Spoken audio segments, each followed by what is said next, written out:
पत्रकारिता की कक्षा में अक्सर उभरते पत्रकारों से प्रोफेसर कहते हैं, सवाल पूछो, सवाल पूछते रहना चाहिए। सवाल पूछना हमारे लोकतंत्र के लिए सेहतमंद है। ये थ्योरी हालांकि केवल पत्रकारों पर अप्लाई नहीं होती।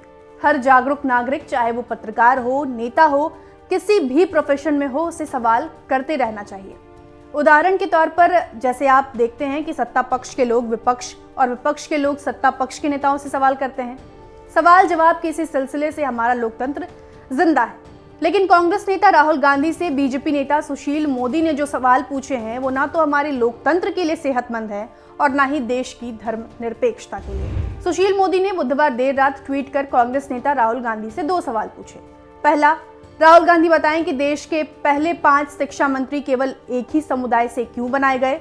दूसरा, भारत का विकृत इतिहास पढ़ाए जाने और भगवान राम का अस्तित्व नकारने के लिए क्या कांग्रेस माफी मांगेगी। अपने पहले सवाल में सुशील मोदी अप्रत्यक्ष तौर पर कांग्रेस और देश के एक खास वर्ग यानी मुसलमानों पर निशाना साध रहे हैं और पूछ रहे हैं कि आखिर देश के पहले 5 शिक्षा मंत्री केवल एक ही समुदाय से क्यों बनाए गए। अब सुशील मोदी को यहाँ सवाल पूछने से पहले अपने फैक्ट्स को दुरुस्त करना चाहिए था। ताज्जुब है कि 4 दशकों से देश के एक्टिव पॉलिटिक्स का हिस्सा रहने के बावजूद भी उन्हें इस बात की जानकारी नहीं कि देश के पहले सभी 5 शिक्षा मंत्री एक ही समुदाय के यानी मुसलमान नहीं थे। देश के पहले शिक्षा मंत्री मौलाना अबुल कलाम आजाद थे। आजाद बंगाली मुस्लिम थे।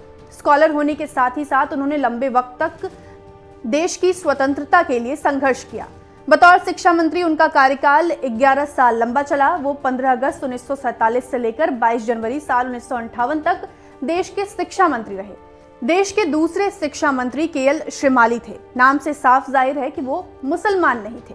श्रीमाली साल 1958 से लेकर 1963 तक देश के शिक्षा मंत्री रहे। उन्हें 1976 में शिक्षा के क्षेत्र में अपने योगदान के लिए पद्म भूषण से नवाजा गया।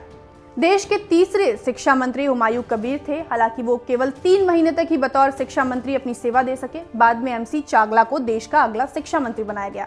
एमसी चागला भी मुसलमान थे। साल 1963 से लेकर 1966 तक वो देश के शिक्षा मंत्री रहे। बाद में शिक्षा मंत्री के पद पर आए फखरुद्दीन अली अहमद। अहमद का कार्यकाल महज 1 साल का था। वो साल 1966 से लेकर 1967 तक ही शिक्षा मंत्री रहे। तो पहले 5 शिक्षा मंत्रियों में 4 मुसलमान और 1 हिंदू समुदाय से ताल्लुक रखते थे। लेकिन मौलाना अबुल कलाम आजाद को छोड़कर बाकी 3 मुस्लिम समुदाय से ताल्लुक रखने वाले शिक्षा मंत्रियों का कार्यकाल बड़ा नहीं रहा। किसी ने भी 5 साल का अपना कार्यकाल पूरा नहीं किया। अब इन 5 शिक्षा मंत्रियों के बाद के शिक्षा मंत्रियों पर आप नजर डालेंगे तो साल 1972 से लेकर 1977 को छोड़कर जब तक देश में कांग्रेस की सरकार रही, कोई मुसलमान शिक्षा मंत्री नहीं बना। हालांकि ये तर्क का विषय नहीं हो सकता, क्योंकि एक धर्मनिरपेक्ष और लोकतांत्रिक देश में सभी समुदाय के लोगों को नेतृत्व करने का हक है, क्योंकि ये हक वहां की जनता ही उन्हें देती है। लेकिन सुशील मोदी जिस आधार पर कांग्रेस नेता राहुल गांधी से सवाल कर रहे हैं, वो आधार ही गलत हो तो उसे ठीक करना जरूरी हो जाता है। आपको ये वीडियो कैसा लगा हमें ज़रूर बताएं। अगर पसंद आया तो लाइक करें, कमेंट करें, अपने दोस्तों के साथ साझा करें और हमारा चैनल सब्सक्राइब करना बिल्कुल भी ना भूलें। आप देख रहे थे बिहार तक और मैं थी आपके साथ प्रेरणा। शुक्रिया।